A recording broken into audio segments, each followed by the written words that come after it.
Shalom, shalom, giving all praises to Yahweh. Giving all praises to Yahweh, Ba'ashem Yahushua, Ba'ashem Makar Kadash, Dabamis, the apostles and the elders, at GMS, the rule and teach word inscription. Salutations to my Akim that are doing this work in truth and faith and in all sincerity. Today's lesson is going to be about the weaponization of Esau Edom. Weaponizing everything. Weaponizing food. Weaponizing his agenda.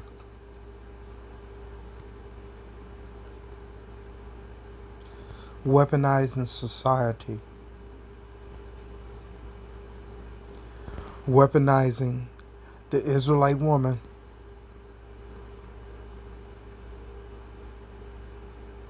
Everything's a weapon to this man. This is a little information about harp, and I'll play a little bit of it. Lord willing, you're edified. I've had literally hundreds of requests for a video on HARP, so here goes. HARP, or the High Frequency Active Auroral Research Program, is a facility located in Gakona, Alaska. It was established in 1993 by the United States Air Force, the United States Navy, and the University of Alaska Fairbanks. It was designed and built by BAE Advanced Technologies. It was completed in 2007 and since 2015 has been operated by the University of Alaska Fairbanks. One of the main goals of HARP is to study the ionosphere and its effects on radio communication and navigation, amongst many other things. By generating high-frequency electromagnetic waves and observing their effects on the ionosphere, researchers can gain a better understanding of how the ionosphere affects radio communication and navigation. Another goal of HARP is to study the potential military applications of ionospheric research. The facility has been used to study the effects of high-power electromagnetic waves on the ionosphere, which could potentially be used for communication and surveillance programs. Despite the controversy surrounding HARP, the facility has contributed to our understanding of the ionosphere and has also led to the development of new technologies and techniques for studying it.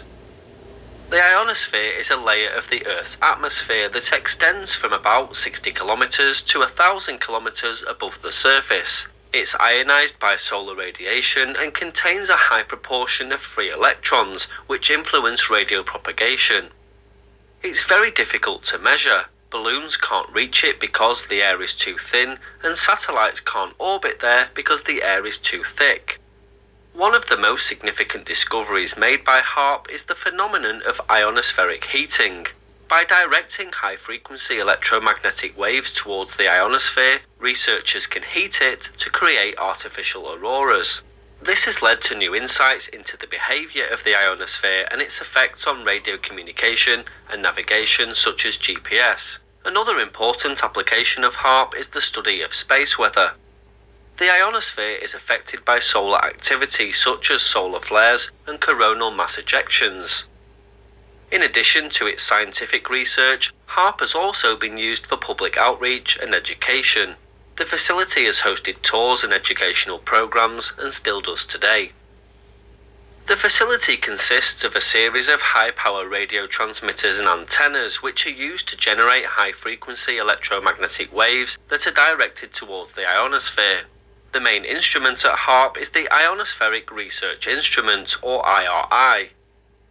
This is a high-power, high-frequency transmitter with a phased set of 180 dipole antennas disposed in an array of 12 by 15 units that occupy a rectangle of about 30 to 40 acres.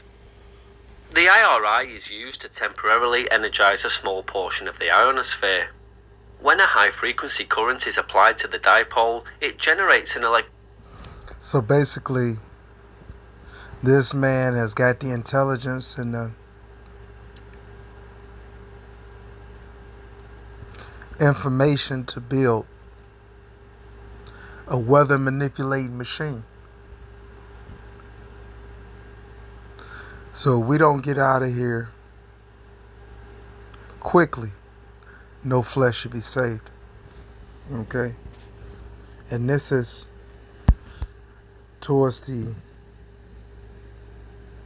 Israelite woman.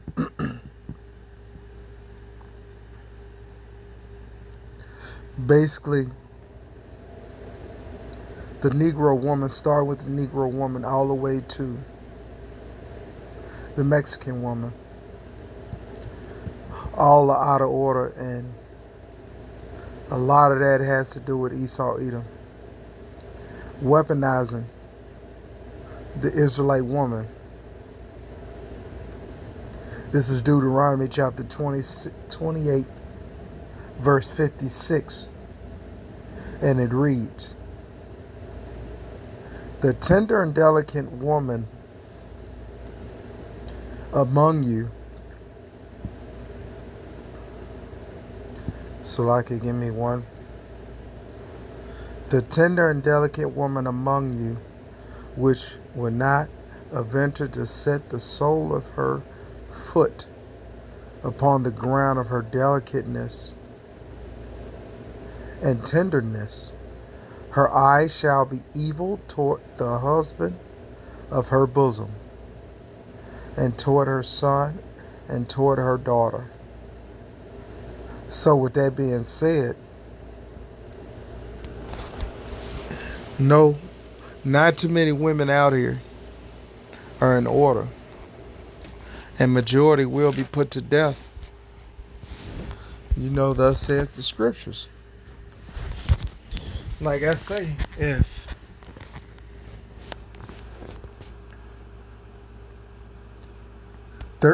Revelation 13:16,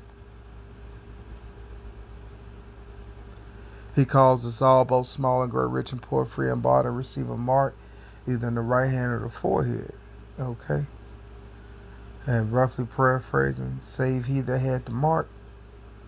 So this society's going to break down. It's going to get rebooted with the mark. And everybody knows what the mark is.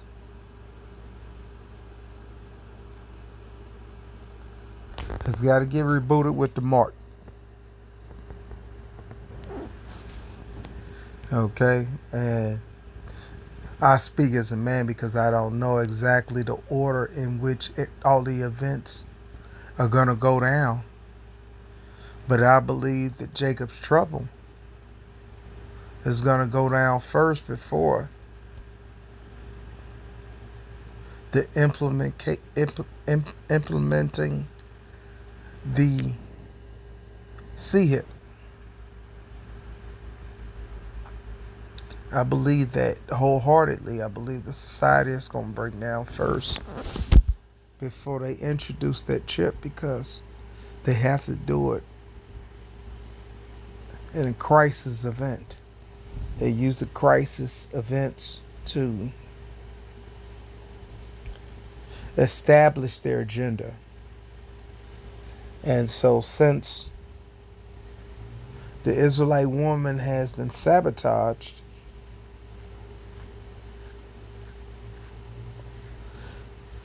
the Israelite man, the hopefully elect,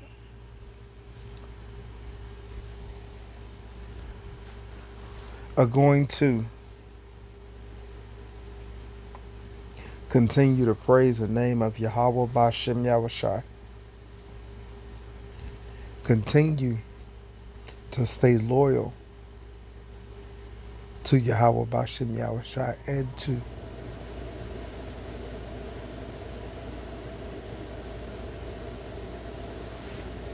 have faith. Okay? This lesson is going to be short and sweet, straight to the point. Again, giving all praises to Yahweh B'Shem Yahushai. Double honors to the apostles and elders. Okay, the bishops, teachers. Okay, and salutations to Yakim that is doing this work and being a sacrificial lamb.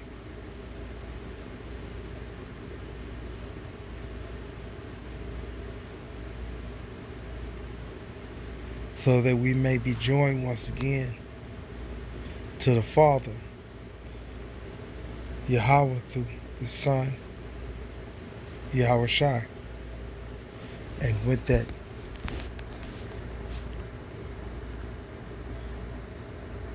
Lord willing, this lesson is edifying. And until next time, Shalom.